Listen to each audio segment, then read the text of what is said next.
You're entering a realm defined by sorcery and superstition, and yet our scans confirm the power here is real, quantifiable, dangerous. It's the semi-finals. 13 devs are competing for a spot in the final of Gdko 2025. 3 top seeds are still in the competition, but how many will avoid elimination at arguably the toughest Gdko to date? We'll find out shortly. The task for the semi-final was to create a game with only mouse input, but you would need to include some random and abstract objects from previous Gdko rounds in your game. The more objects you could cohesively add in, the higher you'd be ranked.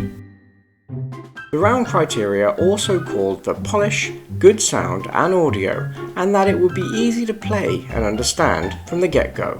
A challenging brief, but 5 of you have done enough in the eyes of your peers to progress. The first game making it through to the final is Midnight Mansion by Feature Creep. Feature Creep is certainly emerging as the dev to beat after 2 successive first place finishes. The only first place finish that counts, however, is the final, and that will be decided by the 5 Gdko judges. Feature Creep has made a fantastically stunning horror game about exploring an old mansion with hidden secrets. Solve puzzles to progress your gameplay, unlock doors, shoot enemies, and unravel a story through discarded notes, all with the click of a mouse. The pixel art gives a wonderful retro vibe with the addition of slick-looking 3D animations. Little touches of brilliance can be found everywhere you look, from the movement indicators to the smooth UI and ability to examine items in your inventory. The story is also wonderfully well written and will keep you pressing forward for some time. The final of Gdko 2025 wouldn't be complete without at least one top seed, and Josh seems to agree. Shapeshift Showcase is a continuation from his previous game, Shift Shape, that took 15th place in round 2. Move your character and face by dragging the mouse while clicking cards to shapeshift into different shapes in this adorable puzzle platformer. There are 21 carefully crafted levels that teach you the mechanics and abilities as you progress. It's this level of detail that earned Josh 2nd place in the Was the Game Easy to Understand category. A great game, a worthy finalist, and a real contender for Gdko Gold. After knocking out top seed Dev Pirates in the last round, and proving all you need is a solid, well thought out and fun mechanic to go far through all the rounds of Gdko, is Patachua with his continuation of his round 1 entry, Dig Deep, which ranked 3rd. If that's not proof of concept for a high place finish in the semi-final, I don't know what is. In Dig Deeper, you must travel through rifts and reach deeper and deeper depths in the mine, collecting resources and leveling up. The leveling up process is super addictive and creatively combines many of the required game objects from previous rounds, such as a sniffer dog to sniff out the rift location, rifts to transverse mines, and of course the laser gun from the original version, which was so popular. Straw Fedora KO'd top seed game favourites, and it appears he's not stopping there. Straw Fedora has opted to continue working on just one game throughout all the rounds, and it seems to be working. In this instalment of Dung Battles, a new top-down strategic roguelike minigame has been added. Shoot objects and ingredients and then combine them to make new and interesting buffs and weapons. Many of the required game objects from the list have been included as either a weapon upgrade or item to collect that you can combine to increase your chances of a higher score. This game also has a great reward system for increasing your points and cash for quicker wins. The UI fits the game really well, and Straw Fedora has earned himself a well-deserved place among the top 5. If you're good at basic arithmetic, at this point you'd be forgiven for thinking that there is only one top spot remaining. However, as mentioned in the Discord, I've been planning a surprise. The surprise is, as a Gdko first, I'm adding a 6th wildcard. Hey folks, pardon the interruption. The fire chief said we had to run a quick test of the alert system.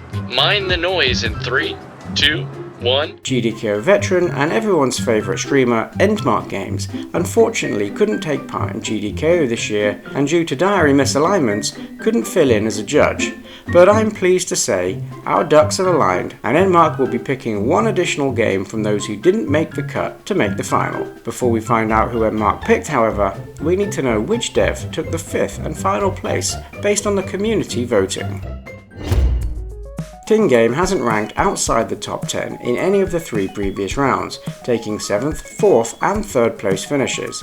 His consistent effort has definitely paid off, as now Ting will join Feature Creep, Josh, El Straw Fedora and Patacha Watata in the final and, more importantly, be ranked as a top seed in future GDKOs. Ting's semi-final entry is a cozy strategy game where you have to decorate your journal with stickers to generate happiness and reach your weekly happiness goals. The fun increases with the addition of scissors and crayons that you can use to alter your stickers to make others and create groups to power up your points. It's a wonderfully relaxing game with a lovely soundtrack and art style, and absolutely worthy of a final spot. Frib, Joseph Vowles, Killer Cook, Brenchy Skip, Round 3 Wildcard Half Small, top seed Avengi, and top seed and previous GDKO winner Simon CB are now all facing elimination. Heartbreakingly, we'll be saying goodbye to 6 of these devs shortly, but before we head over to Endmark to find out which dev will earn a spot in the final of GDKO 2025, let's take a moment to acknowledge that GDKO 2026 is just around the corner. Well, sort of. But you can register now and it'll be here before you know it. Come and compete alongside top seeds such as Avengi, Josh and Simon CB, not to mention all the great top seeds who fell in the previous round. Could you do better? Who knows?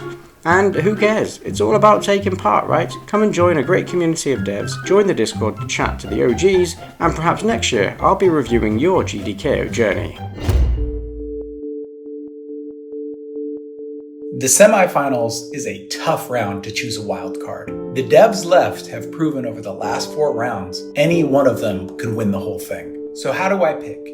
Do I go with the metagame for this fully accurate description of our beloved host, Xanderwood? Or should I pick Idolist? I spent 10 minutes just doing this.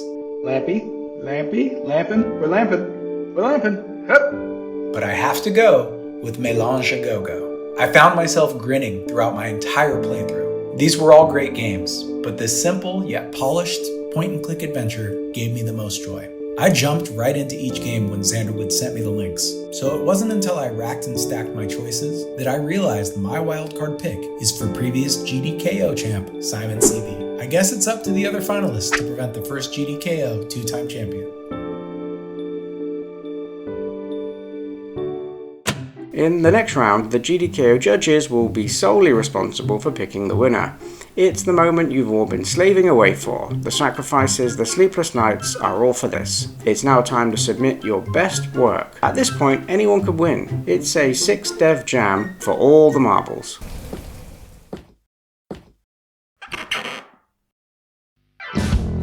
A while back, I took part in a collab challenge with some other devs. We each had to make one level of a game using the same character sprite. Each level would follow on from the last, and the dev making the last level would have to include a boss fight. Some devs chose to make platform levels, others a top-down shooter, and there was even a slide puzzle level. We really managed to push the creativity while still making each level follow on from the last cohesively.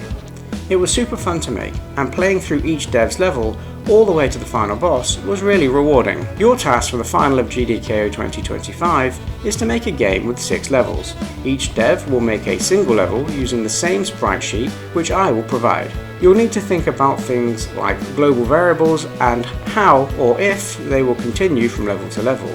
Also, how a level ends might affect how the next level begins. If level 1 ends in the ocean, will level 2 be a water-based level? The dev who ranked highest in the semi-final will get to pick which level they'd like to make first, followed by the second highest, and so on. As the highest ranking dev from the semi-final, Feature Creep will get first pick of the levels, followed by Josh, followed by Ting, followed by Patacha Watata, followed by El Straw Fedora, and finally the last pick of the levels, Simon CB.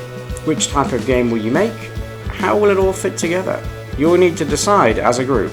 If you need some inspiration, check out my video, 5 devs make 1 game, and you'll see how we approached it. So to summarise, between you, you'll need to make a game with 6 individual levels. The final level will need to include a boss fight of some sort.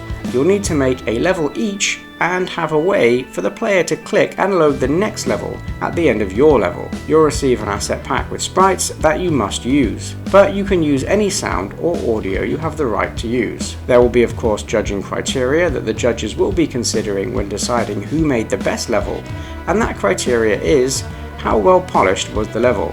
Did the level fit well with the overall style of the theme and game? Was the level fun to play? Did the audio and sound fit well with the overall style and theme of the game?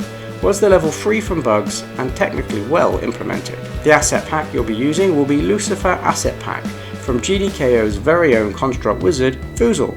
You'll find links in the description and in the Discord. You can only use assets from this pack, but you can use any audio you have the right to use. Good luck everybody. Head over to the Discord to connect with the other finalists and start building the final game of Gdko 2025.